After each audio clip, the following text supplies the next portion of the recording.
And we need your help again today. Everybody agree with me? We need your help in our country today. And Lord, we just take a minute and we ask you to comfort those who lost loved ones, God, in that attack, those first responders who came and gave their lives trying to save others. And we pray, Lord, that as a nation, we would be very awake and very aware that you're about to come back, and that you would use us to win souls. And everybody agreed and said, shall we pledge together? Salute. Pledge. I pledge allegiance to the flag of the United States of America and to the republic for which it stands, one nation, under God, indivisible, with liberty and justice for all. Thank you. You may be seated. And the Queen of Budget is about to take the stage. Let's give her a God bless you.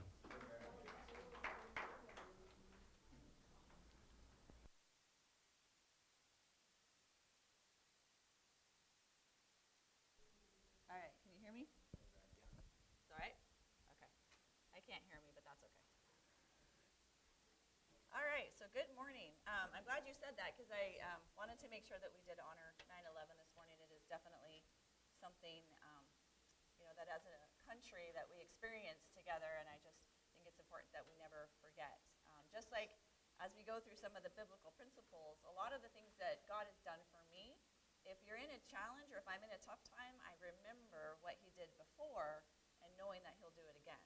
So just wanted to kind of start off with that. Anyway, so I just wanted to go over a little bit about what we did last week. So before I get into the actual teaching, in the back there is a little bit, there's a budget worksheet, and then there's just some tidbits and some facts about budgeting. We handed this out last week. I asked if you wanted to go ahead and start filling it out just to do a draft. And again, this is very elementary, so this is how I think. So just know that this is not the only way to do it.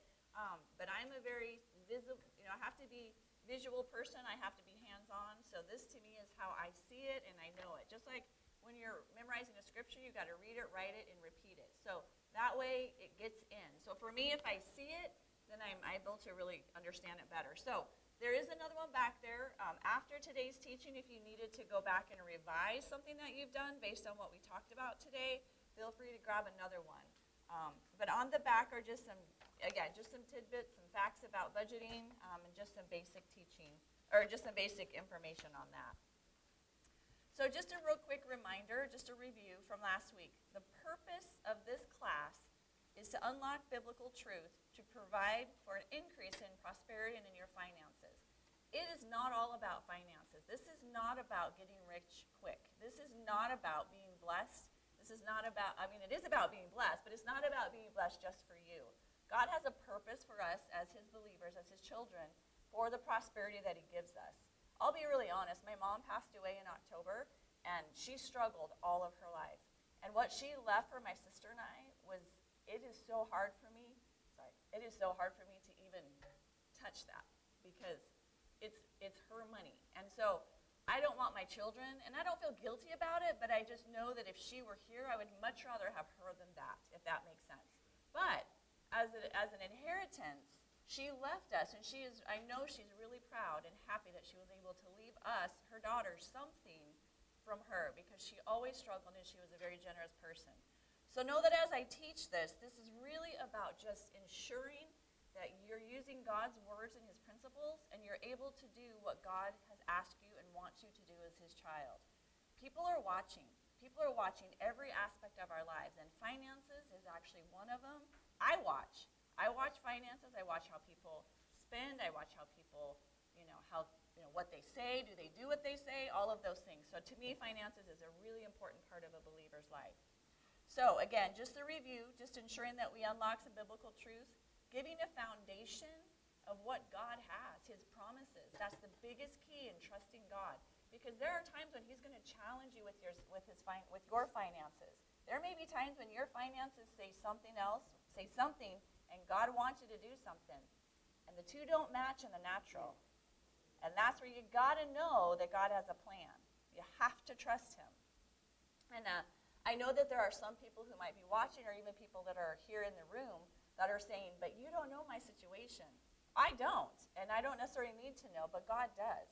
And if you're faithful with what God has given you, he'll help you with what he needs to help you with to help you get out of that situation. So God's promises are vast. If you're faithful in this area, you'll be pretty much faithful in most other areas of your life. Because you can't be faithful in one and not in another. I mean, I guess you can, but it's really hard because character doesn't just stop in one section. And really, finances is about diligence and character. It really comes down to just making choices and just doing what you know is wise. One thing that Tony and my husband is very opposite than I am, and one thing that I have always tried to say to him is that even if we have an abundance, I still feel I have an obligation to be wise with the choices that I make. Because now, my choices might be different than they were 20 years ago when we had little kids at home and I was trying to manage a budget and I was trying to, do all of those things, doing coupons and everything I could to save money. But even now in the situation we're at now, we don't have kids at home. I've retired from one position. I have another job that I'm working on. So it isn't the same focus that I had then, but it is still, for me, I honor God by being wise, and that's important to me. So let's look at Proverbs 10:22. The blessing of the Lord makes one rich, and he adds no sorrow with it. We talked about this last week. God's wealth, when God provides, there is no sorrow with that. It doesn't come with strings. There's no requirement with it. It's just from God, and it's a blessing. As a child, as a parent, when you give your child a gift, and how much fun is that? And they love it, and they're excited about it. So I know that sometimes wealth is different. For everybody, it's a little bit different. So in God's eyes, when you get a blessing from the Lord, there's no sorrow with it. Let's look at Deuteronomy 8:18. And you shall remember the Lord your God, for it is he who gives you power to get wealth, that he may establish his covenant, which he swore to your fathers, as it is this day. Again, repeat from last week, but it's God who gave wealth to Abraham. It's God who gave the wealth to Solomon and King David. It's God who gave them that. So God is not against wealth. God is not against riches. It's the purpose, as he says here, gives you the power to get wealth, that he may establish his covenant. So he's got a plan, right? He's got a plan for that. Let's look at Deuteronomy 28:2.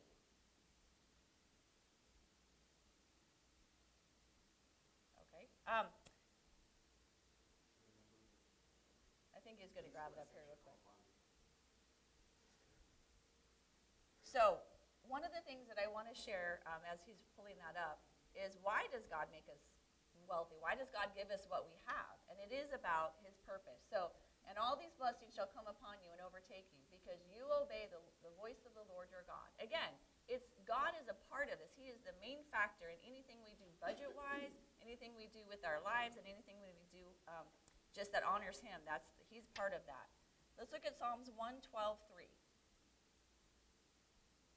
Wealth and riches will be in his house, and his righteousness endures forever. His house. I asked Tony yesterday when we were reading this, I'm like, is that a capital H or is that a regular H? And he goes, it's you, it's us, it's his house. So God is saying wealth and riches will be in his house, and his righteousness endures forever. So again, honoring God with your finances is honoring God in your covenant, in your relationship with him. All right, now to the good stuff. This is where I love, because it's practical, it's literal, and it's visual. So this is my favorite part. So we're going to go over a little bit about the budget, and believe it or not, God has a lot to say about our money. He has a lot to say with what we should and shouldn't do. So this is the part that I'm excited for. So let's look at Proverbs 10:4. And on your outline, did we make copies of the outline? Oh, I'm so sorry. We had an outline that I typed up. Apparently copies did not get made. So we'll get it for you after bit. So he who has a slack hand becomes poor, but the hand of the diligent makes rich. So God has already said here, you do nothing, you're not going to get anything. If you're wise, if you're diligent, that makes you rich. What is it that diligence would apply to that helps us get income today? Working, right? If we have a good work ethic, if we're strong and we're diligent and we're dependable, I know this sounds really basic and elementary, but I'm telling you, this is something that's missing in the generation that we have today, is diligence and character and working. I mean, I deal with employees all the time. I've supervised for probably 15 plus years. And I have to tell you, it is not my favorite thing to do because I feel like I'm parenting at work, right? I have adult children at work that I'm like, yeah, when you're supposed to work 8 to 5, that means you're supposed to be here at 8 o'clock, ready to go to work. That's not 8:15, that's not 8:10, it's 8 o'clock. And so I don't have a lot of patience for that. I try to be understanding and flexible, but after a while, I end up just be like, okay, this is how it is. So back to the budgeting piece. But the hand of the diligent shall make rich. So God is telling us to be diligent, to me, means have a budget. Know what your income is and know what your expenses are. So what are good expenses? We all have to live, right? In the natural, we have bills. We have things we have to pay. So we have a section here called good debt, bad debt. What is good debt?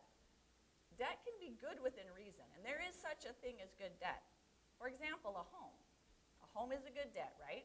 Because if you own something and you're not renting, you're then investing into something that's long-term. So your home and the money you put into it is actually increasing your wealth and your not income, but your investment, because that is going to come back to you in a return. Investment property always, real estate always appreciates. It always increases. Now, right now the market's a little crazy. In 2008, the market wasn't so great, was it? A lot of people lost a lot. But if you hang on, and this is where patience, I know that's not a word I'm fond of, but patience with your finances and decisions are really important, especially when you're if you're investing or if you have a home. You know, some people, I had a girlfriend who had rental homes. She had 10 of them. It was her and her husband's retirement. In 2008, they lost 8 of the 10 through foreclosure because they couldn't get anybody to rent them. People couldn't, and the market was terrible, so they couldn't sell them. So they ended up losing them, but God helped them through that because they're believers and they were faithful through that time, and God's helped them to reestablish where they were. Also with your home, it's a write-off. There's write-offs you get with your income tax, believe it or not. God has set up, even in our government, ability for us to be able to have some write-offs. And our government honors those, at least at this time they do. School loans. School loans can be a good debt because if you're educating yourself, if you're furthering your wisdom and your knowledge, that is a good debt because you're going to be able to make more money in the long run, typically. Because a lot of times the positions that are worth more money or that you get more income, you have to have a little bit more education, correct? Now, I'm not saying it's impossible because I know many people who don't have a college education who are doing very, very well. But for the most part, in this day and age, in order to even get an interview, having that college education is important, or some kind of vocational education or certification. So that could be a good debt. A car loan. Car loans, again, can be good debt. Why? It gets you to work. It has to be a dependable car. It can't be, you can't have a car that you're always trying to put money in because it's kind of counterintuitive to what you're trying to do. So if you have a car and you have a car loan, that isn't necessarily a bad debt. That can be a good debt. So how do you have good debt? How do you get there? First off, you have to plan. Another P word that people don't like. You have to take the time to figure out, okay, here's my income, here's what I have, here's what I want, here's what I can afford. That's a big word, afford, what I can afford. What I can afford is different than what you can afford, and what you can afford is different than what I can afford. So knowing that when you're planning for it specifically for your income. And most importantly, you need to pray about it. Ask God to give you the wisdom to know what's a good decision, what's a bad decision. Really quick story. A long time ago, I really wanted a Jeep Cherokee, cherry red. For some reason, that was on my heart. I wanted it so bad. And we had a friend at the time that used to go to this church, and he was a body mechanic or a body guy, whatever you call that. And so he would get cars and vehicles in from accidents, and he would repair them, and then, insurance-wise, and then he would either sell them or give them back or however that worked. So he called us up one day, and he said, hey, I've got this Jeep Cherokee. It's brand new. Wasn't an accident. It wasn't cherry red, but that was okay. It was black, and I thought, okay, I can live with that. And he's like, it's really nice. We're waiting for the insurance to give us, the okay to get it fixed, but they're going to total it out. Do you want it? And we'll sell it to you. And I was like, yes. Oh gosh, thank you. Lord, you answered my prayer. This is exactly what I wanted, right? 2 weeks passed, didn't hear anything, so I was like, Tony, call them. Call him and tell him. Find out what's going on with my car, And he's like, I will. And then he called, and they're like, they're still waiting. So about 3 weeks, 4 weeks down the road, I was like, what is the deal? I'm not a very patient person in some aspects of my life. And waiting for something like this was not one of them. So again, I said, Tony, call. Call and bug him. Find out what's going on. Long story short, I didn't get that car. I was devastated. What? Why couldn't I not get this car? It's like I had money. I was able to get it. I deserved this car, right? Right? I deserved this nice car. Well, about 6 months later, I got another car. And guess what? It was way better than the Jeep Cherokee would have ever been. And it was paid for. I was able to pay cash for it. So God had a plan that I didn't see. And because I was I was a big brat at the time, but because I didn't have a choice but to be patient, God worked it out, right? And now I'm grateful for that moment when I had to say, all right, God, you've got a plan. You'll take care of it. And he did. And it's not about getting a better car. It's about trusting God in those moments when you think you have the plan, because I always have a plan. I always know how to work things out, right? I'm a fixer. But that doesn't always mean it's God's plan. And I've had a couple of those too. Anyway, so how do we plan for our budget? We pray, we plan, and have a vision statement. What is it that you want? What is it that you want your finances to do for you? Do you want it to pay off debt? Do you want to be a blessing to the church and pay off debt? Do you want to put your kids through college debt-free and pay off debt and bless the church? I mean, what is your vision? What do you want God to help you establish with your budget? So if we're going to talk about good debt, we've got to talk about the other. Let's talk about bad debt. Terry, let's look at Proverbs 21:5. The plans of the diligent lead surely to plenty, but those of everyone who is hasty surely to poverty. Hasty is compulsive. I am not compulsive with my money. That is one area that I am not compulsive in. My husband, love him to death. Very different when it comes to finances than me. But that's actually a good balance for me because I could stretch a penny. I mean, I used to live off of $10 a week for lunches at work. I mean, I would just eat salad all day if I had to because I was going to make that budget work, right? That's okay when you have a goal. But is it necessary all the time? Probably not. So there was a good balance with that. So with bad debt, one of the things I really encourage you to do before you purchase anything, think about it. What is the purpose of what you're buying? Are you keeping up with an image? Are you keeping up with the Joneses? Now, in America, there is this just automatic home, 2 cars, 2.5 children, and a dog, right? That's the American dream. But that doesn't mean that has to be your dream. If you lived in a tent with water and bread, God has met your needs, right? If you want to live in a cabin in the woods with nothing else around and live off the land, God has met your needs. So they don't have to live under some guise of what this world has or what your neighbor has. You live with what, according to God, has allowed you to have and given you and what you can afford. So think about it. One of the things I do not like is credit cards. So if you have a credit card question, you're probably not going to get a very good answer from me because my thinking is, and I believe God also has this in his word, and we'll look at some scriptures here in a minute. But for credit cards, if you don't have the money now, what makes you think you're going to have the money later? I mean, if I don't have the money to pay for something now, I don't like to plan. Even though I know money might be coming in, I know it's 100% positive. I will not move forward on a decision to purchase something until that money is in my hand. Because sometimes things happen, right? And then you've gotten the cart before the horse. Then you've purchased the item, you don't have the money to pay for it, and then you're in a jam. One of the best things that you can do is save. This is where diligence and patience come in. If you want a new car, save for it. Save for it. Can you buy a new car with cash? Yes, you can. Believe me, the dealers will tell you you can't or you shouldn't. Save your money. Let that earn interest, and this will be, no. I don't want to pay you interest for something that I can pay for cash because they're going to make money on you and they're going to make interest 2 times, one a commission and one an interest. So if you want a new car, pay cash for it.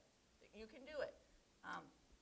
The other thing is that I learned early on when Tony and I bought our first home is When you go and you apply for a loan and they give you the amount that you actually qualify for, we were blown away. I mean, we had just started. I was making, not a lot of money, and we didn't have big incomes, and we qualified for like $300,000 home, and I'm like, wow, how could we afford that? Well, I learned quickly that they weren't looking at what I could afford outside of, and I asked the loan officer, I'm like, does that include utilities? And do you guys figure out that you have to pay for, food and gas and living stuff? And they're like, oh no, based on what you make, this is what your income can afford. So if I went off of just that, we would have been house poor. I mean, we would have been able to do nothing else except for pay for that house and nothing. And I refuse. I don't like owing people money anyways. Again, I'm a little quirky with stuff like that, but the only debt we have right now is our home, and it's almost paid off. But it's a good debt for us, so I have to fight the urge to say, can we just pay this off? Because I don't like having anything, and I don't like paying people more than what it's worth. So I don't like the interest that I have to pay. That's how people make money. I get it, and I totally understand it, and it's a good debt. But I want my money to go for the things I want it to go for, and I'm not going to give you more than what that is worth. That, to me, doesn't make sense. So credit cards, if you have to buy something with it, you have to make sure you can pay it off. Credit cards are okay to have if you have one.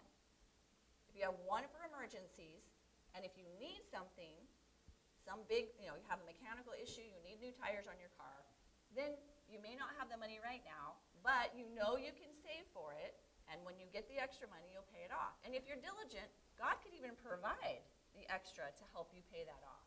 But if you have a credit card, I would highly advise you to pay it off every month. Again, don't pay late fees because you're paying somebody else something that you could have kept in your bank. And two, you now have interest that you're paying on something. So now your cost of $10 may come up to $15. And sometimes you get it comes out of balance with what it's really worth and is it worth and all that. I get really deep with this stuff, so so I'm going to try to back off on some of that this morning. Again, I mentioned that a home is a good debt, but it can also be a bad debt, as I just referenced. If you have a home that's way more than what your income is, your home expenses should be no more than 30% of your income, and that includes utilities and everything.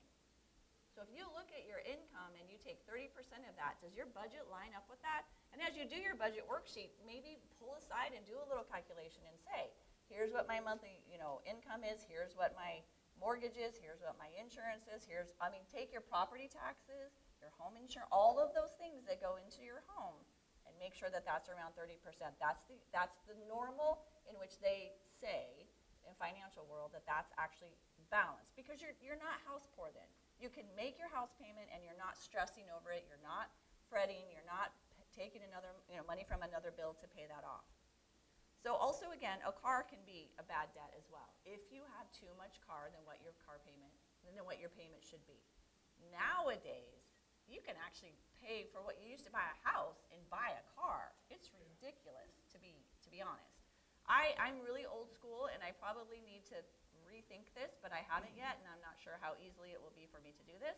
But I have limits on everything I'll buy, and they're pretty old school. Unlike if I go to buy an outfit, I buy 98% of my stuff I buy is on sale. I enjoy getting a good deal on something that somebody else has paid full price for. I get the same thing for a half or a third. That's fun to me. I enjoy that.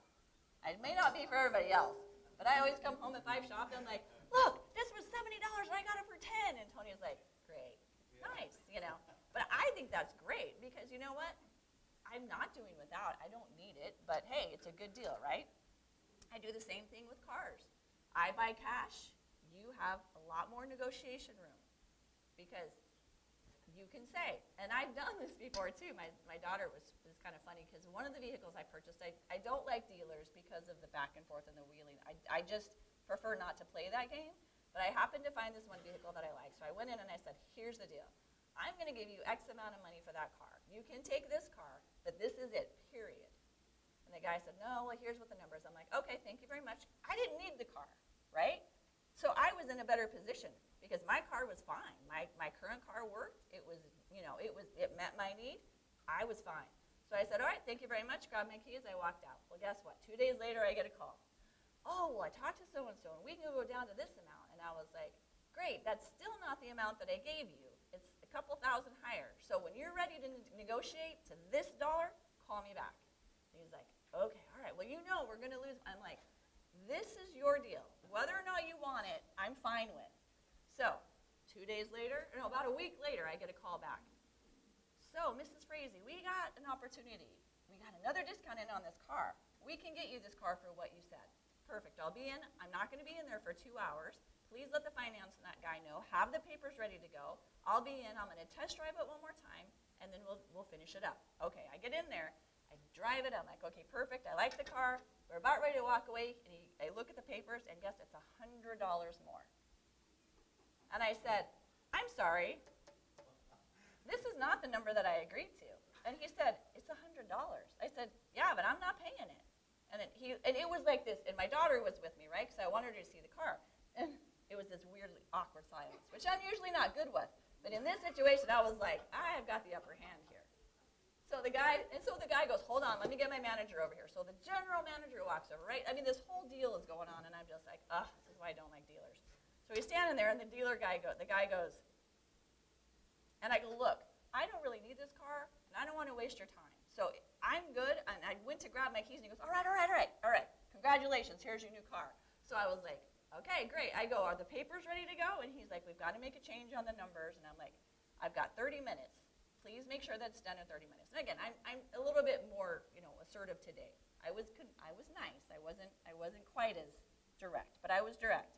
So we go and we sit down, and they give us, of course, the water and the cookies and all that. My daughter goes, dang, Mom, you played hardball. And I'm like, no, I didn't. I just told them this was my dollar amount.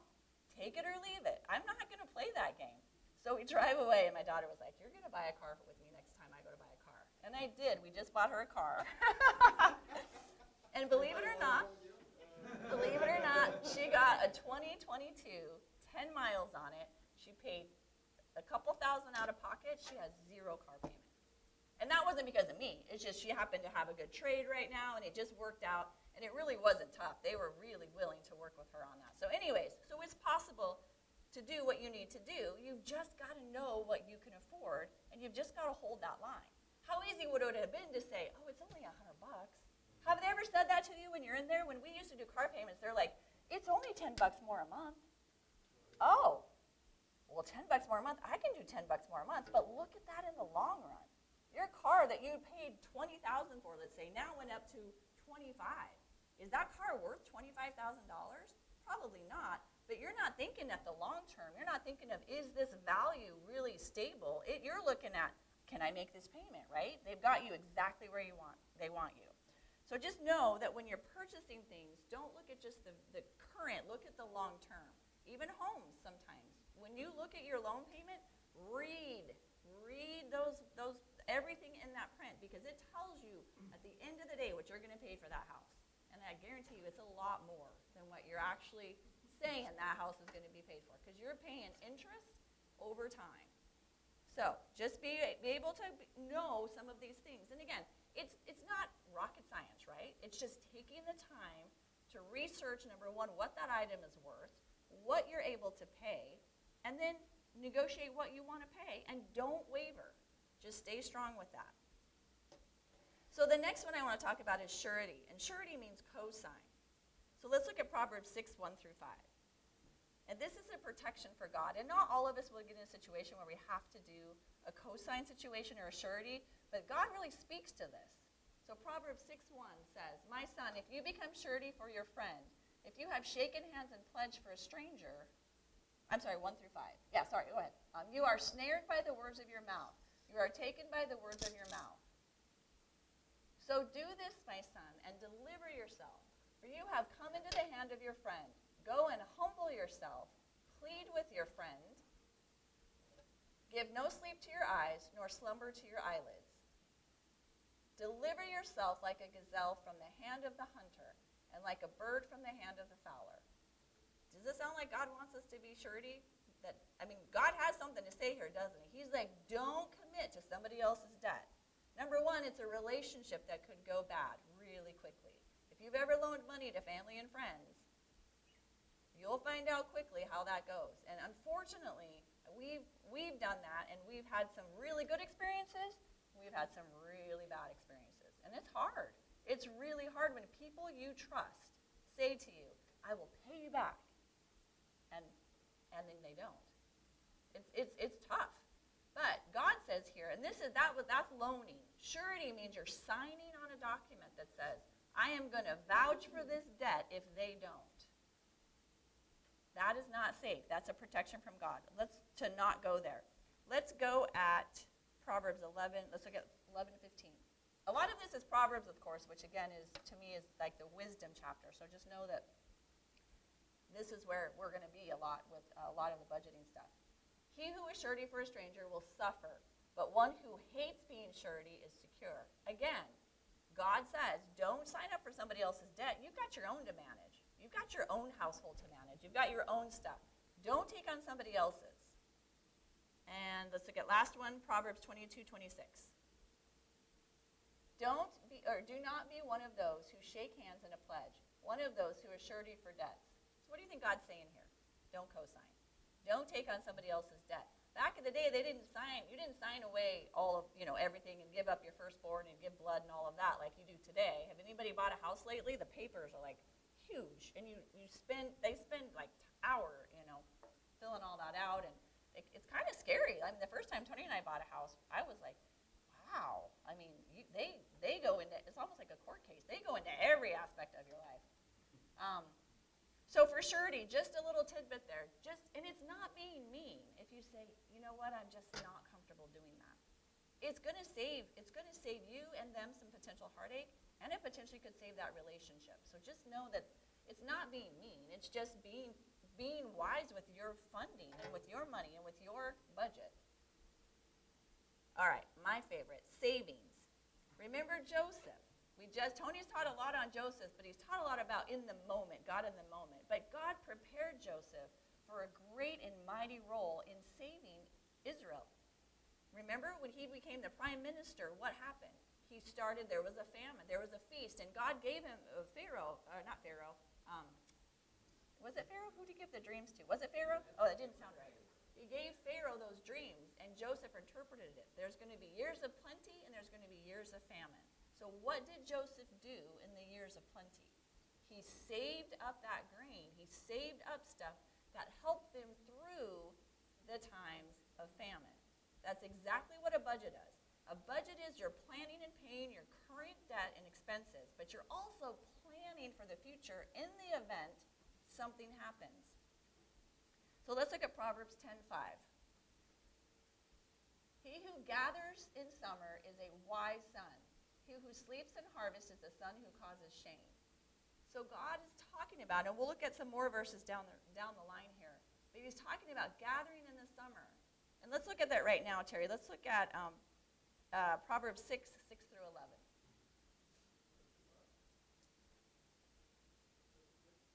Proverbs 6 through 11, yeah.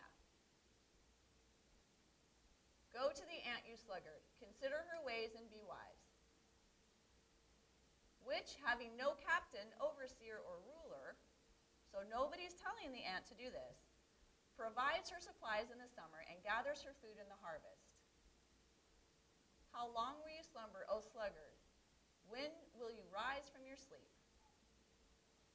A little sleep, a little slumber, a little folding of the hands to sleep. So shall your poverty come on you like a prowler, and your need like an armed man. So we have our part with this, don't we? The ant doesn't have somebody saying, oh, okay, come on, like your boss, right? Okay, this is what I need you to do. This is how I want you to do this. This is what I need you to get done by. God is saying you should be able to do this on your own. You should have enough foresight to say, I need to plan, I need to work, I need to prepare, and I need to save. But if you're like, oh, you know what, I'm too tired, it's been a busy week, I'm just going to go do that tomorrow, or I don't feel very good, I'm not going to go into work today, and you have no time. I mean, there's just so many things here. You're not going to pay your bills. The Bible also says, I don't have it in our scriptures, but if you don't work, you don't eat. And I'm not being, again, I probably sounds really mean, but I really, really have little patience. If I see someone's character is bad, and they're struggling and they're asking for money, I struggle with that because I know that we're all able to work. God has given us the health to work. He's given us the wisdom to work. He's given us the ability and our gifts. God's given us all of those to work and to do things for his name. What each one of us does is based on the giftings and talents that we have. We honor God with our work. And God, with that, we get our income. And so here it's saying that we shall plan and prepare with that, like the ant. For savings, Joseph saved, I have 5% in here. So if you think about it, over the... 20%. So 1/5. I wrote it down wrong. So Joseph did 20% of all of their increase, or all of their harvest for those years. He saved 20% a year. I recommend just 10%. And not just, but I recommend 10%. And I think it's important that you have a number. That's part of your vision. That's part of your planning, because it's going to be part of your monthly budget that you put aside, or your weekly budget. So if you want to, let's say you want to save $100 a month, that's $25 a week, right? You got to know that, so when you get paid, you can pull that money out. Now, some people do an envelope system. Some people do it in a bank. I would say I like to have some tangible, and I like to have some, in a bank. So I think it's important that you know what's best. But I would really say that when you're saving, that you would save about 10% of that money. They also advise that you should have at least 3 months saved up, that you can survive 3 months with no income, with no paycheck. That means household, groceries, utilities, food, gas. That doesn't mean entertainment. Now, you can go without a couple. If you don't have a job, you shouldn't be frustrated and mad because you can't go on vacation. You should know you have a priority and things to do that are more important. Feeding your family, having a roof over your head. Those things are, again, I sound really trivial, but those are kind of basic needs, right? Those are basic. And I always go back to the basic.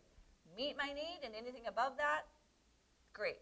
My need is going to get met, and that's where I focus. I focus on those things that are foundational. The clothes, the cars. If I had a moped, and that's what I could afford, I would have a moped. Because that would get me where I need to go. Maybe a little bit longer, so I'd have to plan my time better, right? You have to be diligent with that as well.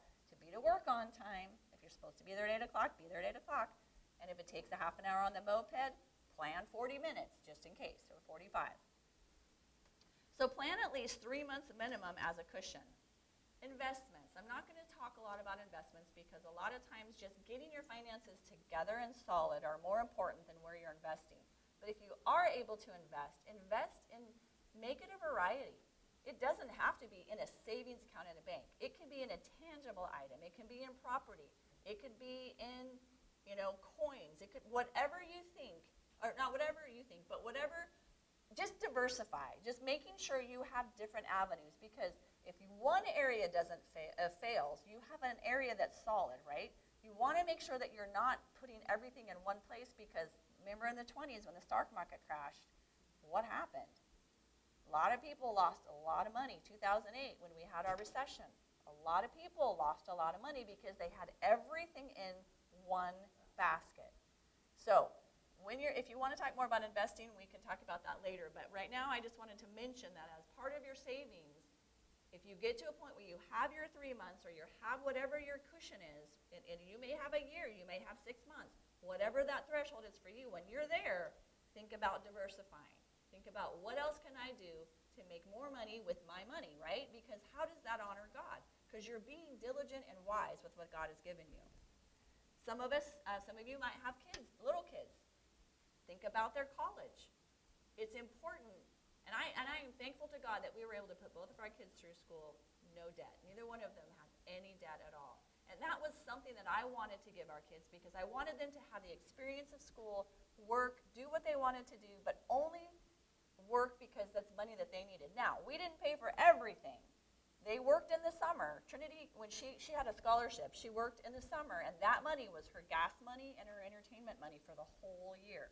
And I told her, once you're done with your swimming, if you have an opportunity to work and want to work, that'll be your money, not mine, because this is our gift to you. We paid for the basic needs of school. We paid for tuition, books, and living. And the rest was up to her. And she did it. And I told both our kids, I said, whatever income, whatever scholarships, or whatever money you get for schooling, whatever's left over from this bucket that we've saved for you is yours. They took me up on that. Caleb took me up on that. Caleb bought his first condo with that money because he had scholarships. He He had, 2 years free of school. So he was able to do that. But allow your kids to have some investment in that as well. But but that could be something you could be saving towards as well. Let's look at Proverbs 13:22.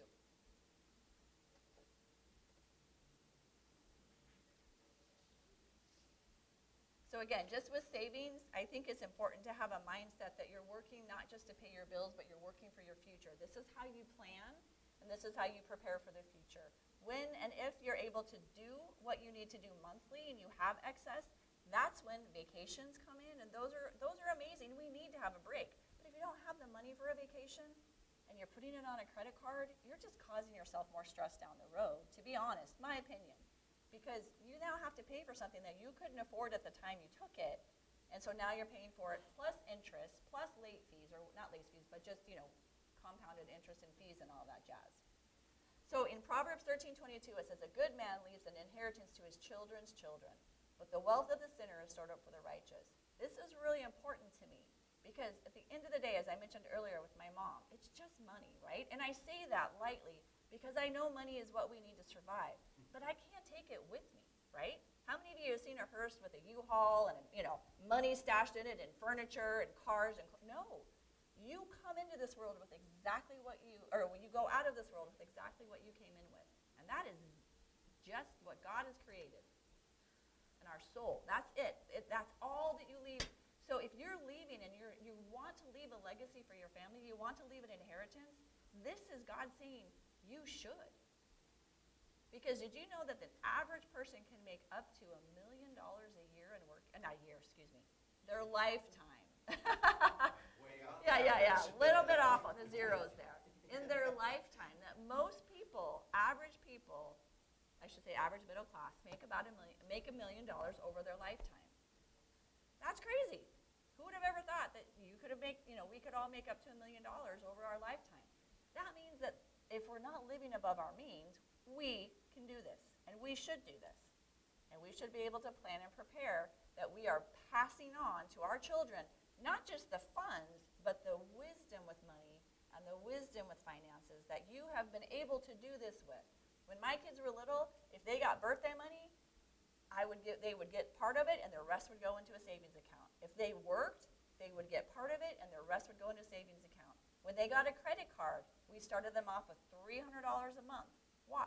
Or $300 limit. Why? So that they paid it off every month.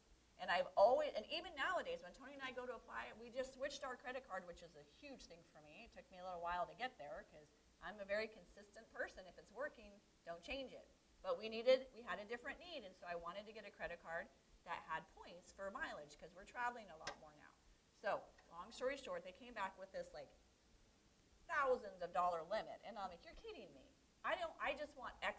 And they're like, but I'm like, I don't care what I qualify for. This is my limit. Please put on there, don't raise it. You know how every now and then they're like, congratulations, your balance or your limit went from $10,000 to $15,000.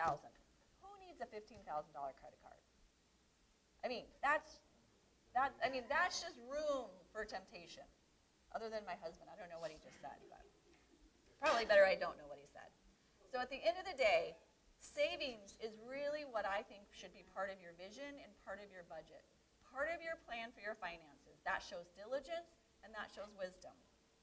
One of the things that we haven't talked about quite yet, which is on the budget sheet, and I wanted to go over that, and I think it's just a given, but I do want to touch on it, and I don't have it listed, but we all know Malachi 3:10, when it talks about tithing. Part of your vision should be, you should include on your budget, as you see here, very top of the line on the budget sheet, tithing and offering. That is the key to trusting God with your finances. I know in the natural, that does not always seem to add up if your money in the natural is telling you a number and you're trying to tithe off of that. And I wish I could tell you how that works. All I know is it works. God is faithful.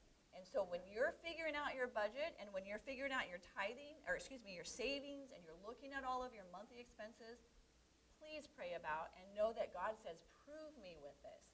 Prove me with the tithing, because he will make it come back. And I can tell you, from the moment I started tithing to today, God has never failed us. God has never failed us. And I was a tough one to get to tithe. I shared last week that Tony, when we first started dating, was like, you should start tithing. And I was like, absolutely not. I make this money. I got this job. I'm the one who gets up and goes to work. Why would I give my money to somebody who's not doing anything? It didn't make sense to me at all. But he challenged me, and God even says in Malachi 3:10, prove me with this, as I mentioned earlier. He's saying, come on, give it to me. Let's see, show me, and I will show you. And he has been faithful. He has carried us through. And when I get my paycheck, I'm a little anal, I know. But when I get my paycheck and I do my budget, I don't even like it on my sheet in my computer to have it above anything else or below. So if I get my paycheck, the first thing that comes out is my tithe check. First thing out. And you know how the bank comes through and things clear at different times? If it's out of order, I change the date. So my tithe is first because that is important to me, that I'm giving God my first fruits, that he is the first thing that I pay before I pay anything else. And as we've gotten increases in our finances, it's been exciting to be able to increase our tithe. And we actually are also very competitive with our tithe, because we like to be the biggest giver. So that's one of the things that we have on our vision statement, is we want to be one of the biggest givers at the church. So I don't have any scriptures other than Malachi on that, and we didn't focus a lot on that, which is funny, because Tony and I, when we started creating this class, we talked a ton about tithing. And I kept saying, I don't want that to be the focus because there's so many other things, and it's funny that we don't even really have it as a topic. But it's really kind of foundational and maybe a given and an unexpected, unexpected expectation. Maybe it's just unexpected assumption that that's something that we all know. And maybe we do and maybe we don't. So I'm just going to make sure that we do know. Tithing is important. God blesses through tithing. We don't need the money. The church doesn't. The church is built on and uses the funding to support the work that's done here. You're giving your money to God, though. When you give that money in the plate, you're not giving it to Pastor Tony. We don't stick it in the back of the car and drive home with it. We manage that money just like we do our own. And I'm telling you, I have a lot to do with the record and the books. If there's a penny that falls off the desk, I am looking for that. I am like, where? And then I'll take it. If I can't find it, I'll take a penny out and put it in. I am not standing before God and saying, I lost a penny, God. I am not doing that. So I'd rather take money out of my purse and pay for it than have God question me about a penny. You know what I mean? I know that's ridiculous, but that's how diligent I want to be with God's money, even more so than my very own. So God uses that money to further his kingdom and his will here, and ultimately souls. When you tithe, you're tithing into the food box ministry. Every person that gets saved, every missionary that we send to, every work that they do, you're part of that with your giving. But don't give it to a man, give it to God. Most important, or else you'll get bitter if that person falls or if that person is not of the character that you think they should be. So budgets in general. Let's look at Proverbs 27:23. Be diligent to know the state of your flock and attend to your herds. God says here, be diligent. Back in this time, their money, their income was their flock, their farmers, right? So he's saying, be diligent. Know the state of your flock. So the word to you is be diligent. Know the state of your affairs. Know your income. Know your expenses. Know where your money is going. I even had, in the first budget class I did back in 2003, believe it or not, I had people track their expenses for a week. And boy, did I hear some grumbling. Because sometimes if you don't pay attention, if you don't track it, you don't know what that is. And then when you look at it, you're like, I spent $5 on Big Gulps? That's like, right now, a gallon of gas, right? And if you're struggling and you're buying $5 worth of Big Gulps and you need gas for your car, I don't like this teaching. What works? Like, what is more diligent? To say, I don't need the Big Gulp and I need a gallon of gas? Amen. I would do the gas. That's just me. Just saying. All right, let's look at Luke 14:28 and 29.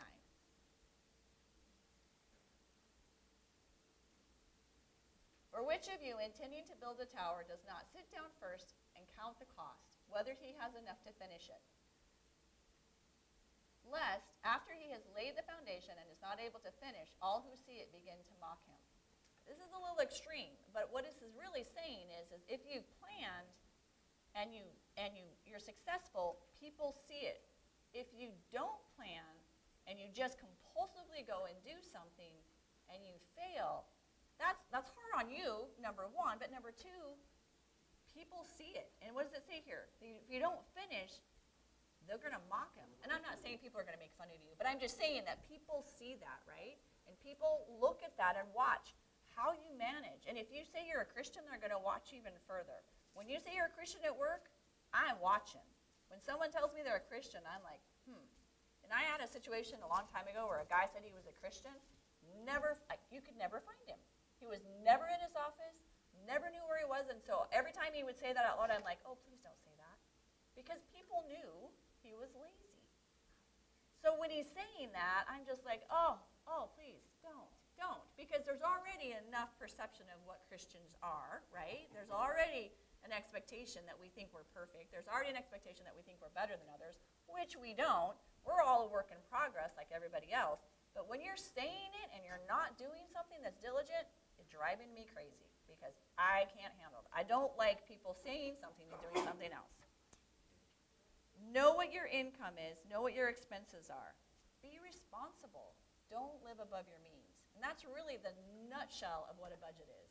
Don't live above your means. Know what your income is and make it work. And if there's times in your life when you can't make it work, there are programs that can help. You can actually, I'm happy to talk with you about them. That's kind of the line of work I've been in is community service work. But God has a plan, and trust him. If you trust him with your finances, you're trusting him with kind of your life, right? Think about it. We trust him with our soul, which is eternal. How come we can't trust him with our finances, which aren't eternal? Which one seems more important? Today, this one does, our finances, because we live with that. But at the end of the day, it's really our soul that we should be more looking to, that we should be more aware of. So we've got just a few minutes left here, and I wanted to just quickly go over the budget sheet. Again, it's pretty simple. It's not anything, there's nothing spectacular on here. You just put in your monthly income. Some people manage their budgets monthly. Some people do it weekly. Some people do it bi-weekly. It just depends. So I put this down weekly because for me, if I do it weekly, then I know if I have $400 a month for groceries, then I know I need to have $100, a week, which is $200 every paycheck. So I have to have a number. And even when Tony and I go to do projects or whatever, he is a visionary and he wants to get her done. And I'm like, that's great. Give me a plan. Give me a money. Give me an amount, and give me a time frame. And he's just like, I don't want to do that because if I'm wrong, you're not going to give me the money. And I'm like, no, I will give you the money. I just want to know what the budget is, just so that I can plan for it into our monthly budget. And one time, we had this gentleman who did work on our house. And if you're going to do work on my house, I am not paying you before the work is done, just so you know. The work should be done first. Now, I don't mind giving you money. Now, Tony had to talk me into this, so I can't act like this was okay at first. But I couldn't believe it when they asked me for money ahead of time. Like, can we have money to get parts and stuff? I'm like, no, this is your business. You should plan for this stuff. You should have money to be able to get the paint or whatever it is. And Tony's like, well, sometimes in jobs, I'm like, okay, all right, I'll give half up front, but I'm not paying the rest until you're done, right? And even the half up front, and sometimes I wiggled it down to a little bit less because I don't like to give my money away if somebody's going to take off with it, right? I'll find you, though, just so you know. I don't want to give my money away. Long story short, this guy did the job, and Tony was there with him, and he ran out of money, and he needed more money, and he wanted us to pay him the rest of the half. And he's like, so Tony's like, go talk to my wife for the money. So he comes up, and I'm like, no, you're not done with the job yet. And he's like, but I need money to get supplies. And I'm like, when I work my job, I don't get paid ahead of time. I get paid on my payday when the work is done. So you're not going to get any more money until the work is done. And he was like, wow, your husband said you were hard. And I was like, I'm not hard. It's just logical. I'm not going to give you money. Bad news to that story is he did some work for our neighbor across the street. They paid him up front in full. He took off.